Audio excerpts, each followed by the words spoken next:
మన విశ్వాస జీవితము ఎప్పుడైతే యేసుక్రీస్తు ప్రభువారిని ఎరిగి ఉన్నామో, ఆ ఎరిగి ఉండడానికి ఆ విశ్వాసమును దేవుడు అనుగ్రహించిన దినం నుండి అది సంపూర్ణత వైపుకు సాగుతూ వెళ్ళేది. ఎప్పుడు ఈ సంపూర్ణత ఆగిపోతుంది అంటే, సాధారణంగా మానవ యొక్క జీవన ప్రయాణంలో మృతమైన స్థితికి వచ్చేసరికి సంపూర్ణత అయిపోయింది అనుకుంటాం. కానీ ఆత్మీయ జీవితాల్లో యేసుక్రీస్తు ప్రభువారిని ఎదుర్కొనే వరకు, ఆయన రాకడ వచ్చే వరకు, అంటే మన పోకడైనా పోవాలి, ఆయన రాకడైనా రావాలి, ఆ సందర్భం వచ్చే వరకు కూడా మనం సంపూర్ణత వైపుకు అడుగులు వేస్తూ ఎదుగుతూ ఉంటాం అన్నమాట అండి. ఒక మొక్కని భూమిలో నాటిన తర్వాత అది ప్రతిదినము కూడా ఏమవుతూ ఉంటుందంటే ఎదుగుతూ ఉంటుంది. విశ్వాస జీవితము ఏదో ఆ గోడకి అలంకరింపబడిన గడియారం లాగానో, లేదో ఇక్కడ స్టేజ్ మీద అలంకరింపబడిన ఒక పొడియలాగానో నిశ్చలమైనది కాదు, అది ఎదుగుతూ ఉండేది. పౌలు భక్తుడు అనేక సంఘాలకి ఈ మాటలు రాస్తూ ఆత్మీయ జీవితాల్లో సంపూర్ణత వైపుకు అడుగులు వేస్తున్న వ్యక్తుల యొక్క జీవితాలు ఏ విధంగా ఉంటాయని చెప్పడానికి 2వ తెస్సలోనిక రాసిన పత్రికలో కొన్ని విషయాలు రాసి ఉన్నాడు. వాటిని ధ్యానం చేద్దాం. 2వ తెస్సలోనిక రాసిన పత్రిక 1వ అధ్యాయంలో 1 నుంచి 10 వచనాలు సాధ్యమైనంత వరకు ధ్యానం చేయడానికి ప్రయత్నం చేద్దాం.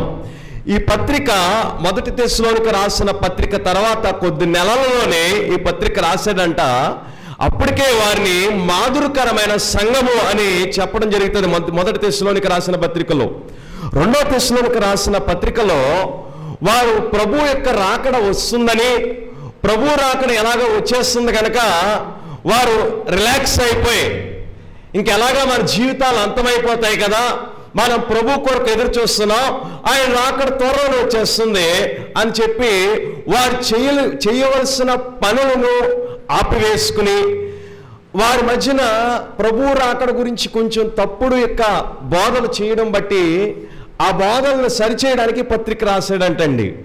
ఏమని రాసి ఉన్నాడంటే, మన తండ్రి అయిన దేవుని అందున ప్రభు అయిన యేసుక్రీస్తునందువల్ల తెస్సలోనిక సంఘమునకు పౌలును సెల్వనును తిమోతి శుభమని చెప్పు ఆయనది. మొదటి పత్రికలో కూడా ఇదే రకమైన ఇంట్రడక్షన్ ఇస్తూ ఉంటాడు.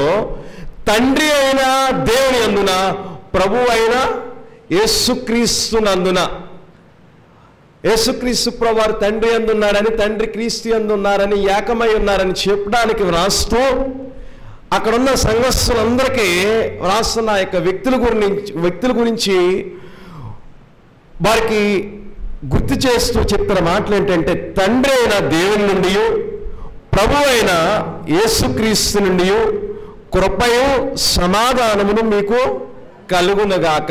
ఏమండి, మనుషులకి ఏదైతే వారి యొక్క అవిధేయతను బట్టి, అజ్ఞానమును బట్టి శిక్ష కలిగిందో, ఆ శిక్షకు ప్రత్యామ్నాయంగా ఆల్టర్నేటివ్గా ఆ శిక్షకు అర్హులుగా చేయబడిన మనుషులకి ఆ శిక్షను తప్పించి ఆయన కృపను చూపించాడంట.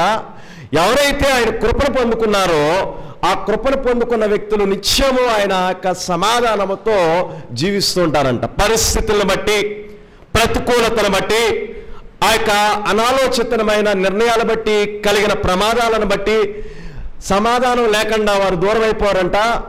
తండ్రితో వారికి ఒక సమాధానం అని ఏర్పరచబడుతుందంట. యేసుక్రీస్తు ప్రభు వారి యొక్క దివ్య శిలువ యాగమును బట్టి ఈ 2 మనుషులకి, ముఖ్యంగా విశ్వాసులకి కలిగిన వరములు అంట. ఏమిటంటే, ఒకటి కృప, రెండోది సమాధానం. ఈ కృప మనల్ని శిక్షించాలి, కానీ ఆ కృప మనల్ని శిక్షించనివ్వకుండా కాపాడుతుందంట. ఈ సమాధానము తండ్రికి మనకి లేకుండా పోయిందంట. క్రీస్తు యొక్క శిలువ మరణ యాగమును బట్టి తండ్రితో మనకు సమాధానపరచబడి ఆ సమాధానం హృదయములలో నిత్యము ఏలేలా చేస్తుందంట. అప్పుడప్పుడు కలిగే సమాధానం కాదు, పరిస్థితులను బట్టి కలిగే సమాధానం కాదు. అన్నీ బాగున్నప్పుడు హృదయంలో చాలా సమాధానం ఉండి, పరిస్థితులన్నీ ప్రతికూలమైనప్పుడు, అనారోగ్యాలు కలిగినప్పుడు, కుటుంబాల్లో ఏదైనా వైరము కలిగినప్పుడు కలిగే అసమాధానం గురించి చెప్పట్లే.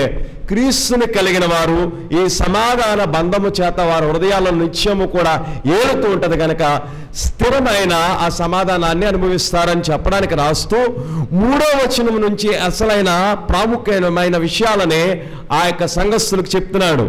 ఏమనంటే, దేవునికి కృతజ్ఞతాస్తుతులు చెల్లిస్తున్నాను.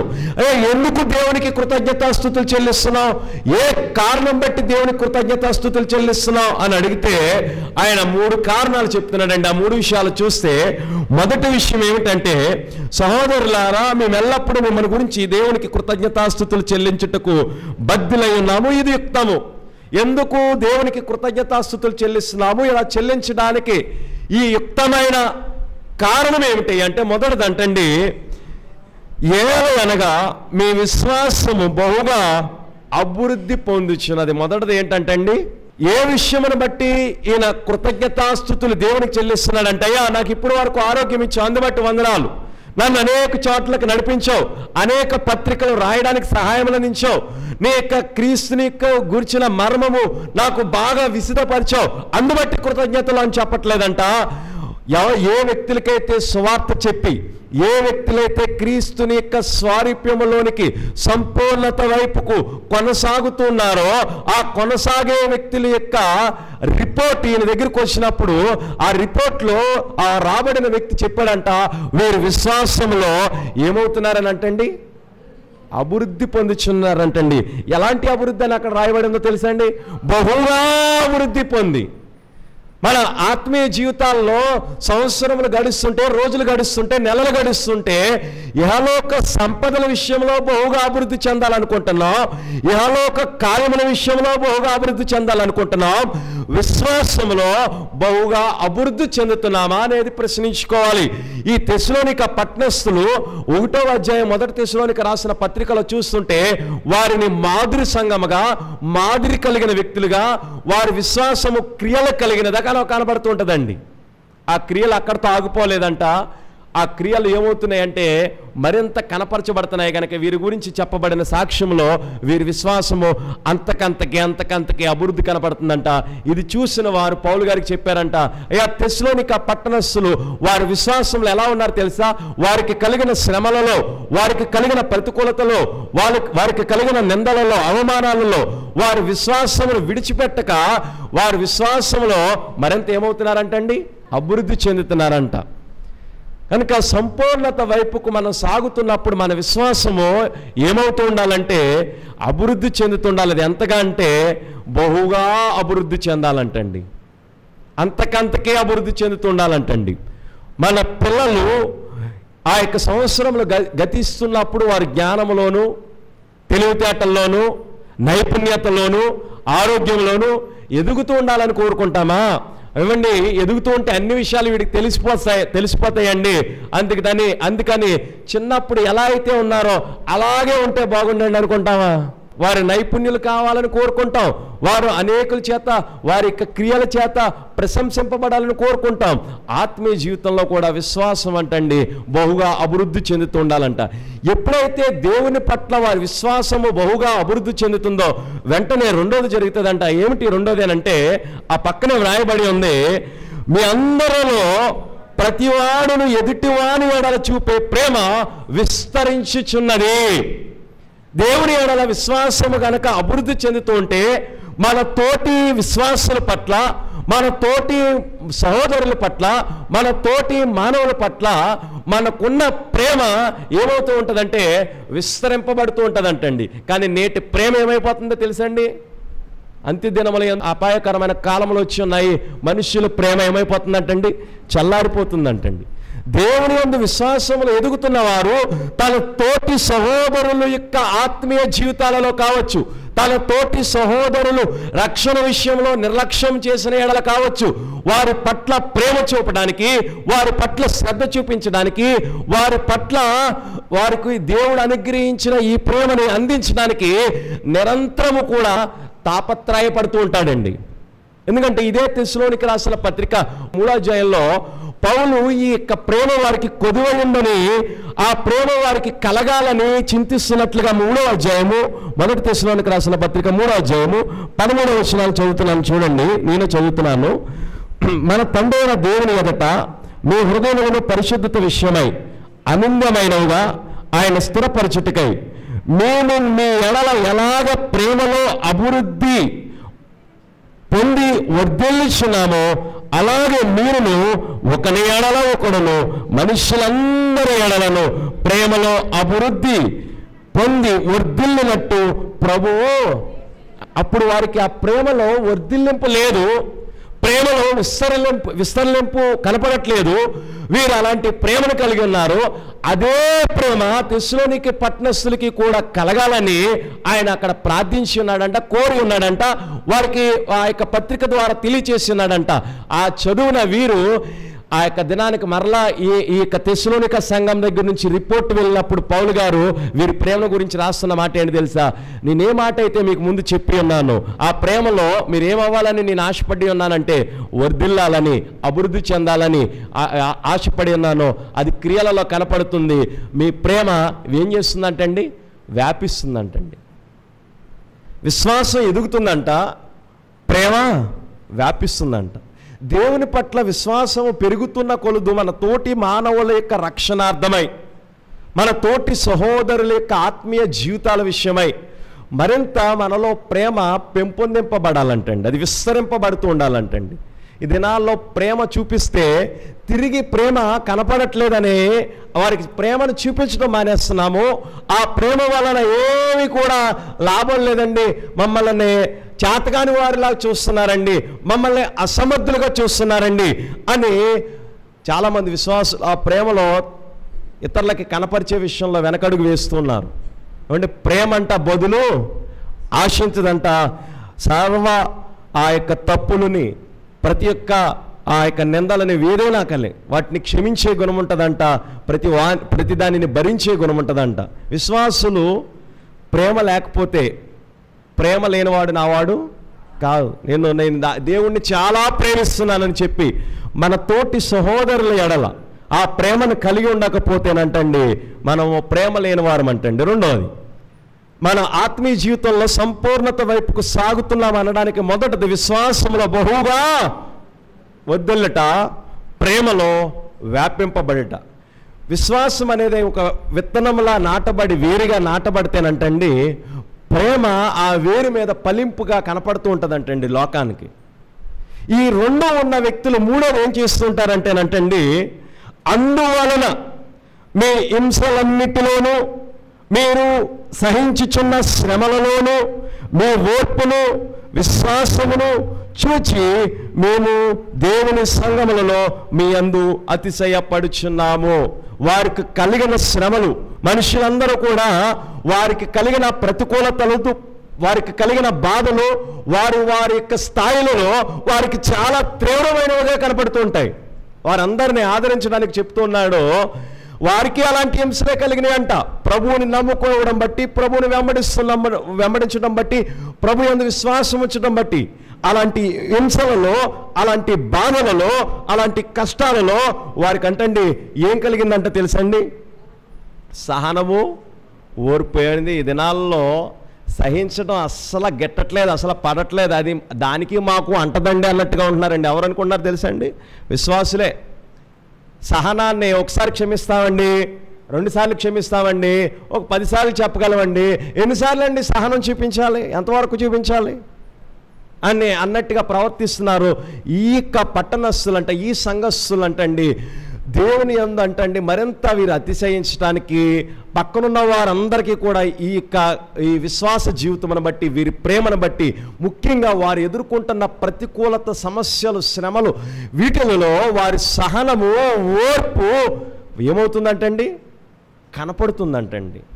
సహించగలిగిన వారిగా ఉండాలంట, ఓర్పు కలిగిన వారిగా ఉండాలంటండి విశ్వాసులము. ఏమండి దినాల్లో ఓర్పు ఎక్కడ ఉంటుందండి? అంతా ఇన్స్టెంట్ కాపీలాగా ఆ దేవుని దగ్గరికి రాగానే, ప్రార్థన చేయగానే కష్టం ఏమైపోవాలి? ఆంబూంబుష్ అని మారిపోతుంది చూసారండి. అలా మారిపోవాలి. రేపటి దినాన్న ఆశీర్వాదం వచ్చేయాలి. అప్పుడు సంఘాన్ని విడిచిపెట్టాం, దేవుణ్ణి విడిచిపెట్టాం, సేవకుడిని విడిచిపెట్టాం. ఒకవేళ అది జరగట్లేదు అనుకోండి, సంఘంలో ఉన్న వ్యక్తులతో టచ్లో ఉన్నాం, సేవకుల ఫోన్లు ఎత్తాం. ఏమండి ఒకవేళ చర్చికి రావాలేమో అని తాళాలు వేసుకుని ముందు వెళ్ళిపోతాం. ఎందుకని అనుకున్నదే జరగట్లేదు కనుక.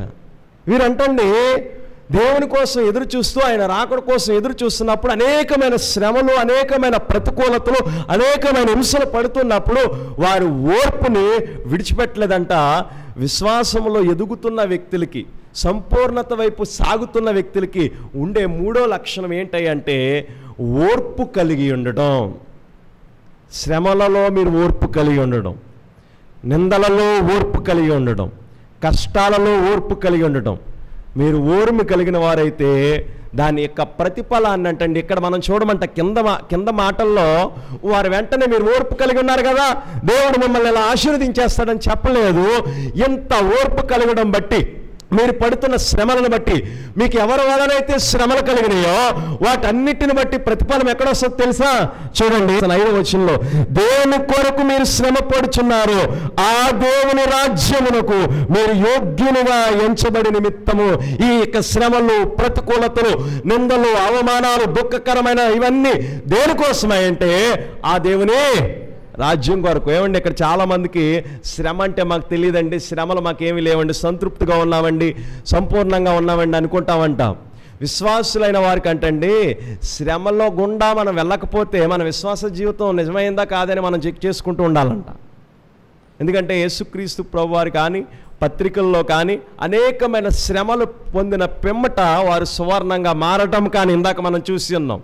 క్రీస్తు యొక్క రాజ్యంలో ప్రత్యక్షమైనప్పుడు అంట ఈ శ్రమలన్నిటికీ ప్రతిగా అక్కడ ఆయన రాజ్యంలోనంటండి మనకు వచ్చే ఆ ఉన్నతమైన సమాధాన, ఆనందం, నెమ్మదుల గురించి ఎక్కడ నుంచి వారు తర్పీదు పొందుతూ ఉన్నారంటండి.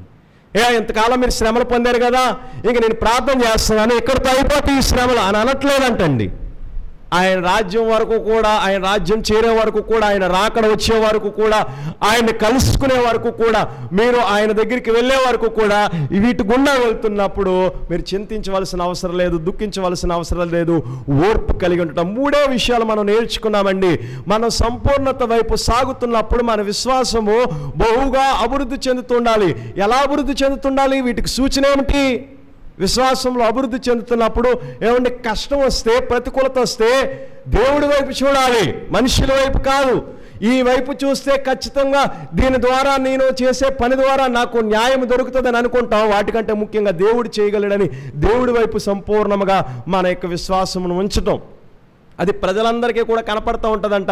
ఎలా కనపడుతుంది? ఇట్టి విశ్వాసంలో కూడా వీరు అనేకుల ఎడల వీరు చూపిస్తున్న ప్రేమ ఎంతగా విస్తరింపబడుతుంది. దానియేలు మనకి ఒక మాదిరి. విశ్వాసంలో బాల్యంలో ఉన్నప్పుడు ఆయన చెరలోకి వెళ్ళినట్టు చూస్తాం. ఆ బాల్య జీవితాలు సాగుతున్నప్పుడు, యవనంలోకి వస్తున్నప్పుడు, ఇంకా పదవులో ఉన్నత శిఖరాగ్రికి వెళ్తున్నప్పుడు, ఆ శిఖరాగ్రిలో అనేకమైన శోధనలు ఎదుర్కొంటున్నప్పుడు ఆయన విశ్వాసం ఎక్కడా కూడా ఏమవలేదంటండి. ఏమండి సాధారణంగా విశ్వాసులకి 2 అవుతాయి అంటే, విశ్వాసం ఎదగడం అన్న అవుతుందంట, విశ్వాసం తగ్గడం అన్న అవుతుందంటండి. ఎందుకంటే వాక్యమును మనం వినటం వల్ల మనకేం కలుగుతుంది? ఏమండి మన వాక్యాన్ని ఎప్పుడో 10 రోజులకు ఒకసారి వినడం, 20 రోజులకు ఒకసారి చదవడం, దేవుని యొక్క ఆత్మీయ స్వరాన్ని, మనలో ఉన్న పరిశుద్ధాత్మ దేవుని యొక్క మాటని వినకుండా ఉంటే ఆ విశ్వాసం ఏమయ్యే ప్రమాదం ఉంటుంది? ఒక 4 రోజులు ఒక మొక్కకి నీళ్లు పోయకుండా ఉండండి, ఆ యొక్క మొక్క ఎలాగైతే వాడిపోతుందో విశ్వాస జీవితం కూడా అంతే. కనుక విశ్వాసము బహుగా ఏమవ్వాలంటండి? హేలోకమైనవి కాదు, విశ్వాసంలో నేను వర్ధిల్లాలయ్యా. నేను విశ్వాసంలో వర్ధిల్లుతున్నప్పుడు నాలో ప్రేమ అనే గుణం, ఎందుకంటే అంతకుముందు నాలో ఆ ప్రేమ ఉండేది కాదు, ఇప్పుడు నా ప్రభువుని ప్రేమను నేను కలిగి ఉన్నాను. ఆ ప్రేమను ఈ లోకంలో ఉన్న వ్యక్తులకి అందించడం కోసం నేను విస్తారంగా పనిచేస్తున్నాను, విస్తారంగా కనపరుస్తున్నాను. ఆ ప్రేమను కనపరిచే వ్యక్తులుగా మనం ఉండాలంటండి, వ్యాపింప చేయబడే వ్యక్తులుగా ఉండాలంటండి. 3వది ఇది ఓర్పు కలిగి ఉండటం అంట. ఇది కనపడదు, లోపల అనుభవించేది, ఇది లోతుకు పోయేది. వర్ధిల్లేది బయట కనపడవచ్చు, ప్రేమ వ్యాపిస్తూ ఉండొచ్చు, నీకు కలిగిన బాధలు, శ్రమలు, హింసలు అది ఎంతగా ఓర్చుకుంటున్నావు అనేది నీకే తెలిసేది. అందుకే సాధారణంగా ఈ పదాన్ని ఉపయోగిస్తాం, నా కష్టాల పగవాడికి కూడా తెలియదండి, నాకు మాత్రమే తెలుసండి అంటాం. అది నేను భరించలేదండి, ఎవరికి చెప్పినా వర్ణించలేమండి. ఇది లోపల ఉండేది. ఈ ఓర్చుకోవడానికి శక్తిని కూడా దేవుడే ఇస్తాడంట. పడిపోవడానికి కాదు, దానిని బట్టి కృంగిపోవడానికి కాదు, దాన్ని బట్టి జడేయడానికి కాదు. ఆ యొక్క ఓర్ము, సహనము దేవుని బట్టి కలుగుతూ ఉంటుందంట. అందుబట్టి దేవునికి 3 కారణాల బట్టి ఏం చెల్లిస్తున్నాడంటండి? కృతజ్ఞతాస్తుతులు చెల్లిస్తున్నాడంట. కనుక మన ఆత్మీయ జీవితాల్లో కూడా మనం సంపూర్ణత వైపు సాగడానికి కావలసిన ఆత్మీయ వాక్యాల్ని మన హృదయాల్లో భద్రపరచుకోవడానికి, అయ్యా నా విశ్వాసంలో బహుగా వర్ధిల్లుతూ ఉండాలయ్యా, ప్రేమలో వ్యాపింపబడుతూ ఉండాలయ్యా, ఓర్ములో నేను ప్రభ సహించే గుణమును పెంపొందింపబడాలయ్యా అని మనకి మన హృదయాల్ని సిద్ధపరచుకుందాం. అట్టి రీతి సంపూర్ణత వైపుకు కొనసాగిపోదాం. అందరికీ వందనాలు. Thank you.